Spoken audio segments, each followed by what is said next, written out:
I opened my dream restaurant and invited my family. Not one showed up, they all went to Alexander's promotion party instead. As I closed alone, Dad texted, "We need to discuss the restaurant." But my response shocked them all. The scent of lavender and warm yeast hung in the air, perfect and heavy, like a promise fulfilled. My bakery, the Gilded Crumb, was finally open. I had spent 6 months curating every detail, from the reclaimed oak bar to the jazz playlist, humming softly in the background. It was a sanctuary of elegance and flavor, a masterpiece built on 15 years of 4 a.m. wake-up calls and flour-dusted grit. In the center of it all sat the VIP table. It was the best seat in the house, draped in crisp linen, set with my finest crystal, and marked with a small, elegant sign reserved for family. It was 8 o'clock in the evening. The grand opening rush had subsided, leaving a warm glow and the pleasing clink of dishes being cleared. But the VIP table was empty. I pulled my phone from my apron pocket, expecting an apology text. Maybe traffic was a nightmare. Maybe one of their notoriously bad business dinners had run long. I unlocked the screen, and instead of a message, Instagram refreshed. The contrast was sharp enough to cut. Alexander, my younger brother, had just posted a selfie. He was holding a pint of cheap, mass-produced beer. Grinning widely, with my parents, William and Elizabeth, squeezed into the frame behind him. The background wasn't an interstate highway or a delay. It was the neon, lit interior of a generic sports bar, the kind of place that smelled faintly of stale beer and desperation. The caption read, "Real moves happen here. Big things coming soon." They weren't late. They weren't lost. They had consciously, deliberately chosen not to come. I stared at the image, feeling the cold, clinical distance between their world and mine. Here I had built something real, a fortress of artisanal flavor and hard-won competence. There, they were celebrating mediocrity under fluorescent lights, orbiting the black hole of Alexander's latest big thing. The realization didn't land with a thud of sadness. It landed with the sharp, clean click of a lock turning into place. I felt no tears. A baker knows that excess moisture ruins a crust, and tonight required absolute precision. I was done waiting for their validation, done begging for a seat at their table. I would simply build my own. I walked over to the VIP table. The linen felt cool and smooth under my fingertips. I picked up the little brass sign, reserved for family, and snapped it cleanly in half. The sound was small, but in the sudden vacuum of my attention, it felt like a decisive gunshot. Scanning the room, I spotted a young couple waiting by the host stand, looking hopeful. They had been patient, watching the last of the customers trickle out. I waved them over. "This table is open," I said, my voice steady, betraying none of the earthquake happening inside me. "It has the best view in the house." As they sat down, looking delighted, I pulled out my phone one last time. I didn't open Instagram again. I opened my messages. I typed one sentence to my father, William. "The VIP table is open to paying customers. Don't bother coming."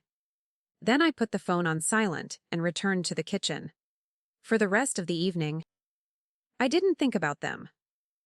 I thought about the temperature of the ovens, the consistency of the final glaze, and the quiet smile on a customer's face when they bit into a fresh pain au chocolat. I focused on the work. My own sanctuary was complete. And for the first time, it was truly mine. The weight of the silence after I pressed send was not lonely, it was peaceful. I had spent the night focused on work, and for the first time, I wasn't waiting for my family to validate me. I had validated myself. And that was a dangerous thing for the scapegoat to do. That was the thing my family never understood. They saw the Gilded Crumb as a cute little hobby, something I did while Alexander was busy being a visionary. But this wasn't a hobby. This was 15 years of sacrifice, 4 a.m. wake-up calls. The permanent burn scars lining my forearms, and flour always in my lungs. It meant missing every single family vacation because I was working double shifts at a commercial bakery just to save every penny. I had saved $50,000 on a baker's wage. Alexander had never worked a double shift in his life. He was always eating. He was always networking. He was the golden boy with the big dreams and the perpetually empty bank account. And I was the safety net. I was the one who paid for his website hosting when he forgot the bill. I was the one who bought him groceries when his capital was tied up. I was the one who listened to his pitches for hours, nodding and smiling while my own dreams gathered dust. My parents enabled him, of course. They called him a genius. They called me reliable.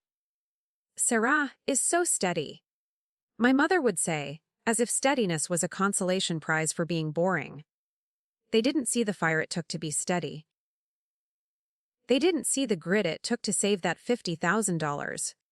They just saw a bank account they could tap when Alexander's latest venture inevitably crashed. But last night, the bank was closed. Tonight, I wasn't the backup plan.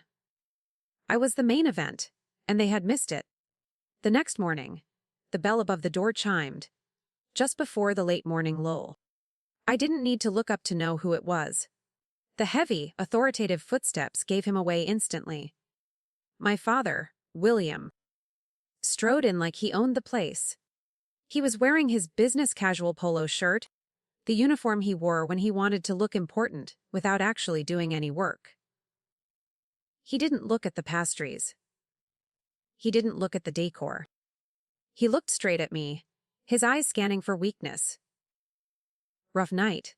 he asked, leaning against the marble counter I had spent weeks sourcing. "Saw you were still here late." "I was working," I said, wiping down the stainless steel espresso machine.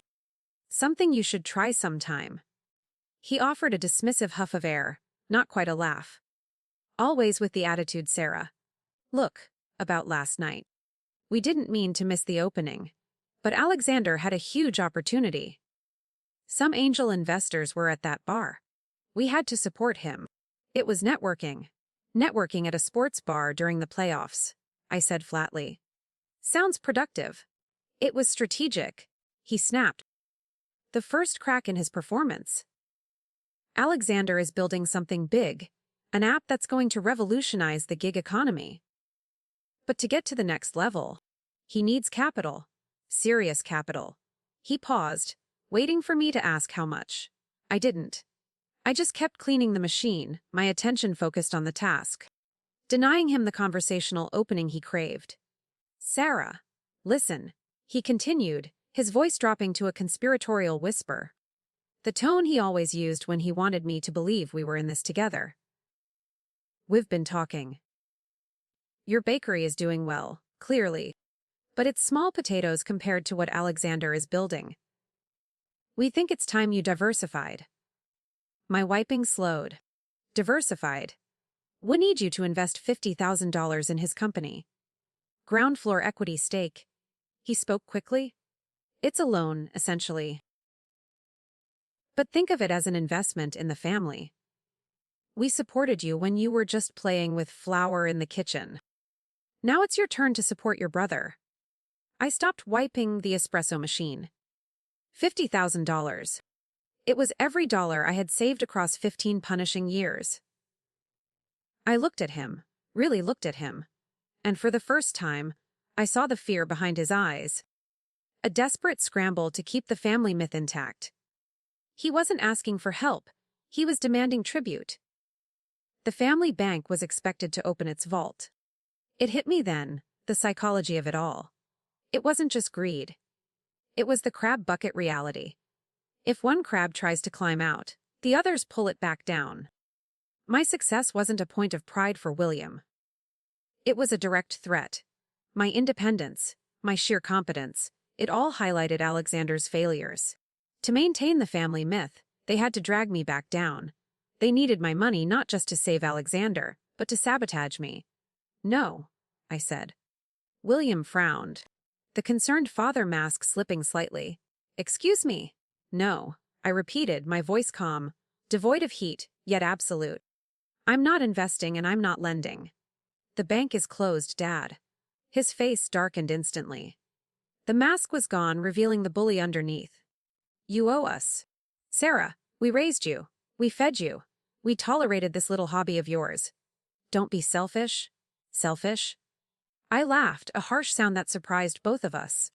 Selfish is skipping your daughter's grand opening to drink beer with your son. Selfish is asking for $50,000 the morning after you humiliated me. I took a step away from the counter, squaring my shoulders. I'm done, Dad. Get out. He didn't move. He stood there, red-faced, sputtering like an engine failing to turn over. You can't talk to me like that. I'm your father. And I'm the owner of this establishment. I countered, walking around the counter to face him directly. And you are trespassing? Trespassing? He tried to laugh, but it was thin and nervous. This is a family business. We helped you get here. Helped. I pulled a small, worn notebook from my apron pocket. It wasn't a prop, it was my ledger, the detailed record of every cent. Every loan, every setback. I opened it to the first page. Let's review the help, shall we? I looked at the page, though I knew the dates by heart. 2015. I asked for a co-signer on a small business loan. You said no, because it might tie up your credit for Alexander's car. 2018. I needed help moving into my first commercial kitchen. You were busy helping Alexander move into his third failed startup office. 2020. I asked to borrow $500 for a mixer. You laughed and told me to get a real job. I snapped the book shut. I opened my dream restaurant and invited my family. Not one showed up. They all went to Alexander's promotion party instead. As I closed alone, Dad texted. We need to discuss the restaurant. But my response shocked them all. The shock wasn't just the refusal. It was the final, total severing of the tie. The only thing you contributed to this bakery was the motivation to never need you again. Stop keeping score. He growled, stepping closer, trying to use his physical size to intimidate me.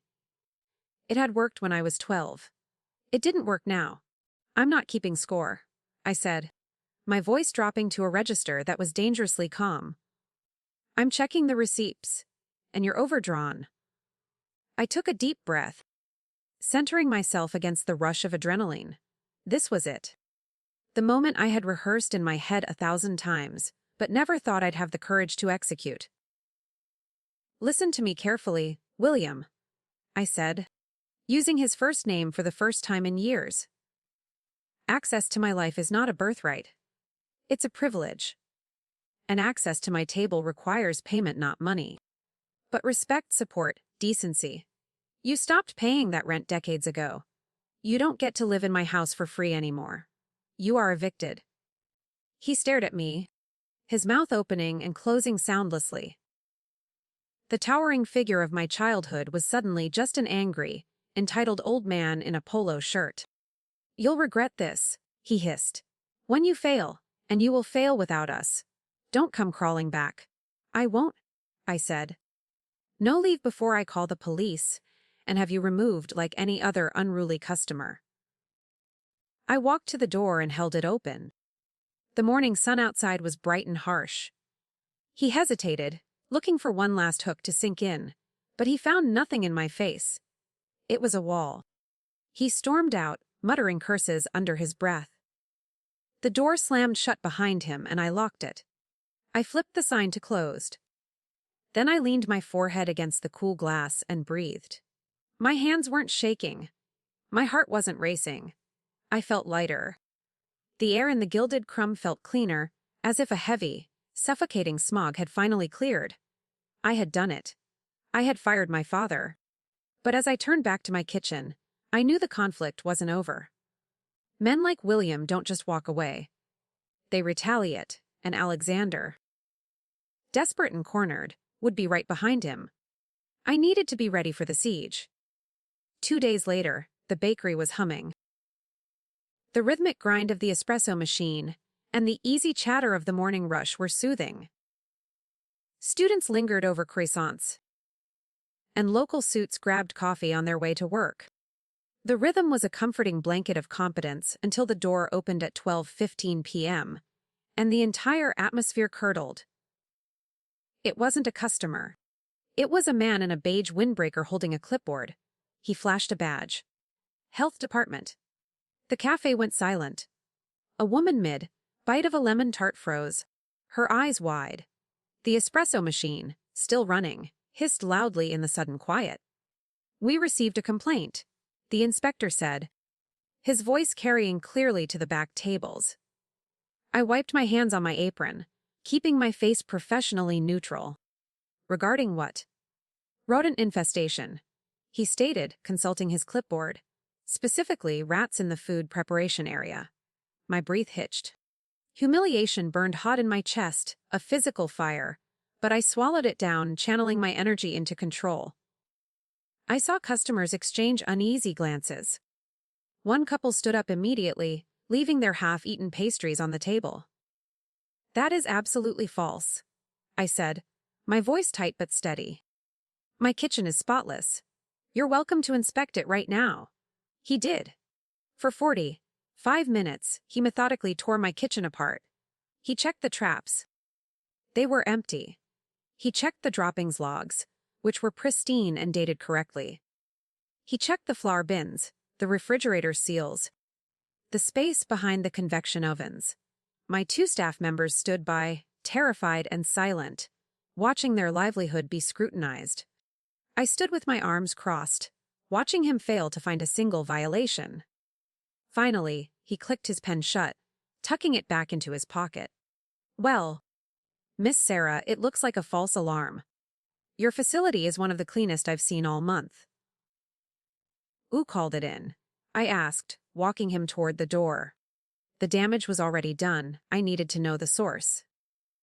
"I can't disclose that," he said, handing me a copy of the clean report. "But I will say this." The caller claimed to be a concerned relative who had seen the infestation personally.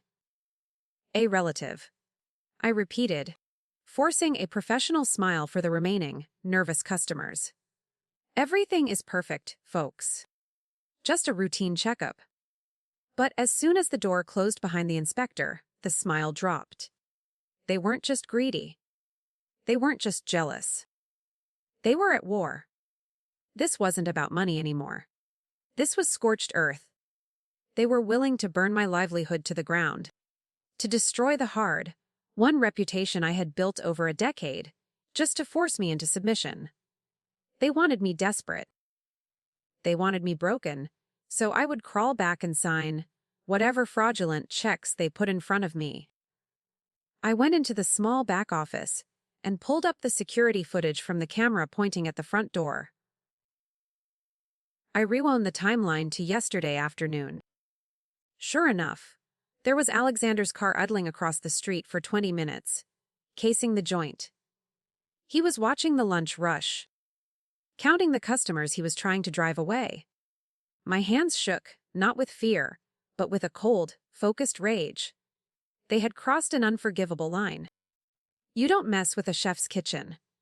You don't mess with their hygiene rating.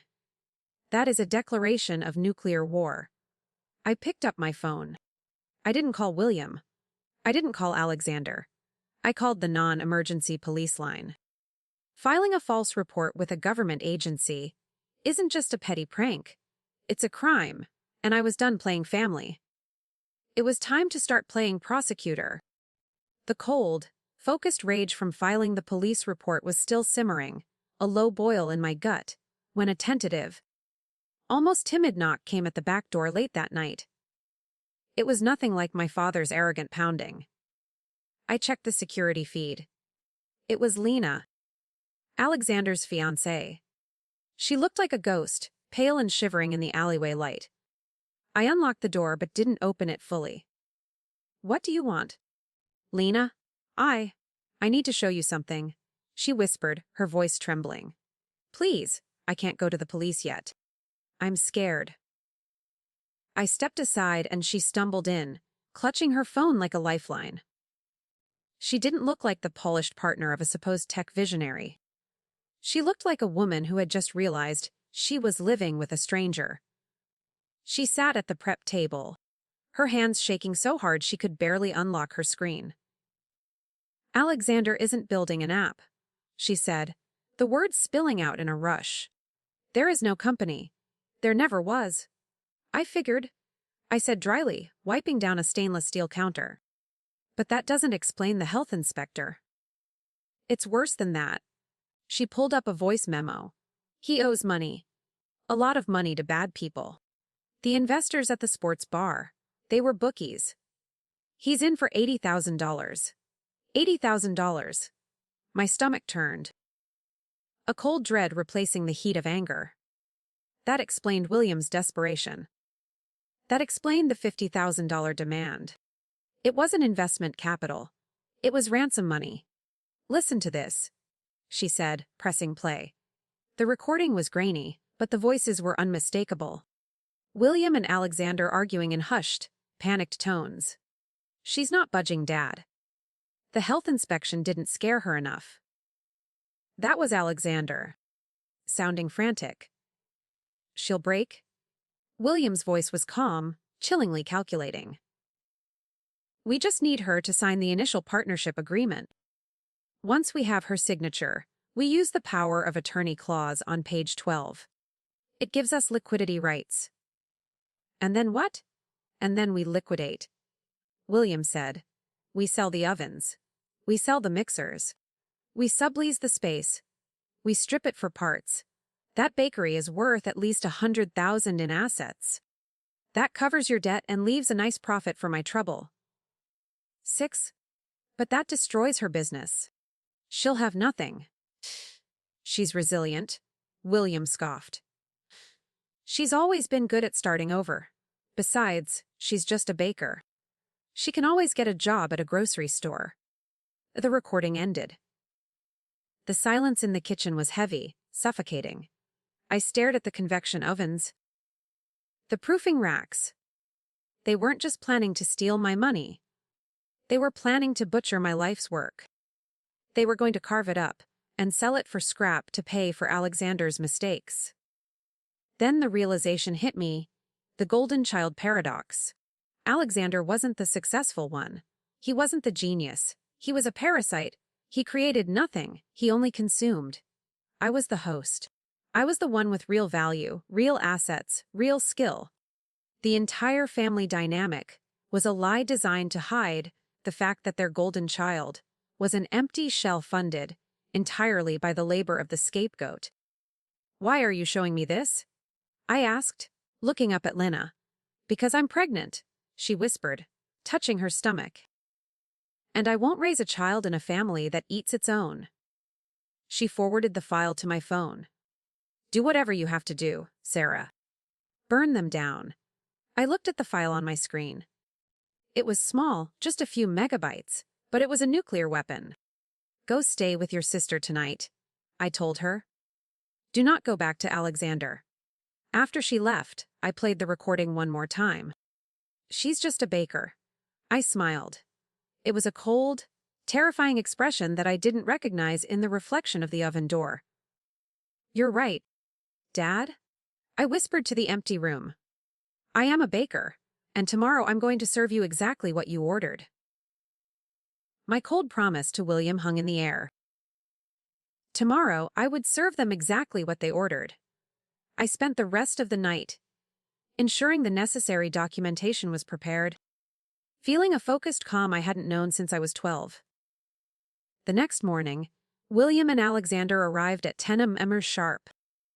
They had dressed in slightly, too, formal clothes, both carrying matching briefcases that looked more like props than business tools. They were smiling smugly, ready to close the deal. They expected a broken woman, a desperate baker ready to sign anything to save her rodent-infested reputation.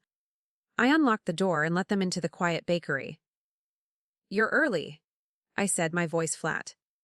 "We wanted to help you resolve this quickly," William said, placing a thick stack of papers on the counter.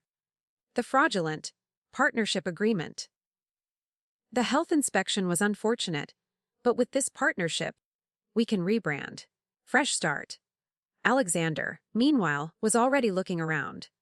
He wasn't meeting my eyes, instead he was calculating. Eyeing the stainless steel espresso machine, like he was calculating its resale value. Ticking off items that would soon be stripped for parts. Sign here, Alexander said, tapping the document with a nervous, high-energy aggression. And here. We'll handle the rest. I picked up the pen. I looked at them. My father, William, who had never paid a bill he didn't complain about, and was now attempting grand theft. My brother, Alexander, who had gambled away his future and tried to steal mine to cover the tab.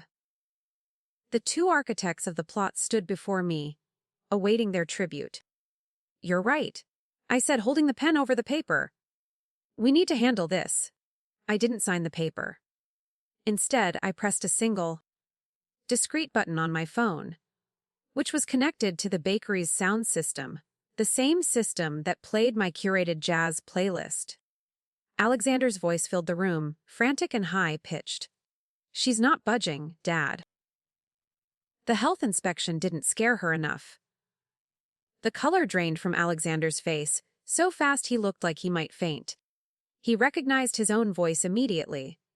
William froze, his hand halfway to the papers, his jaw locked.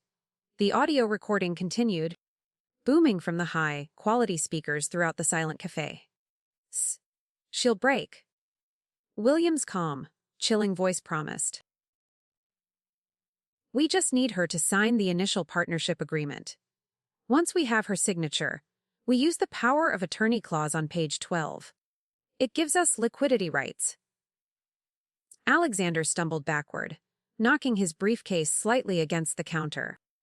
The recording detailed every single part of their conspiracy, every intention to use fraud, every ounce of their contempt. And then we liquidate. We sell the ovens. We sell the mixers. We sublease the space. We strip it for parts.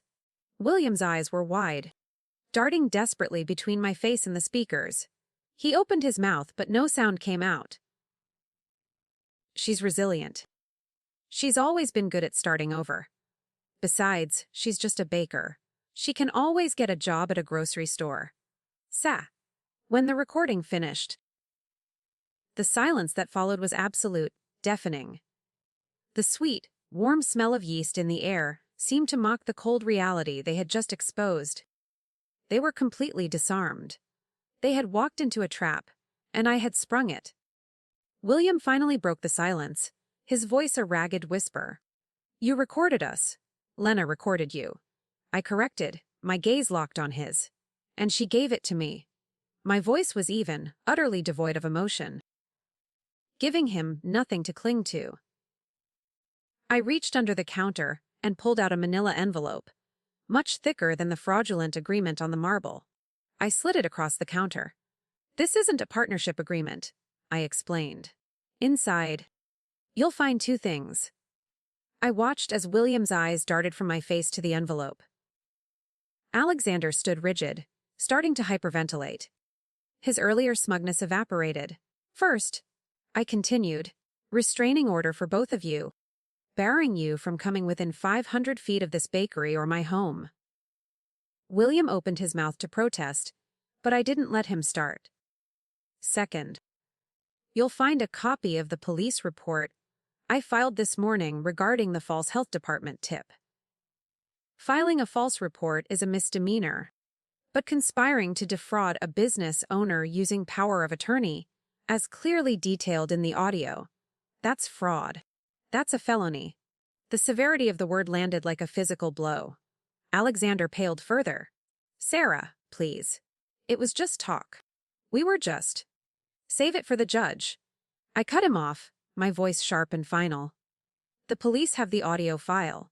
They have the text logs. They have everything they need to prove conspiracy and fraud. I paused, allowing the weight of the charges to settle. I didn't try to scare you with it.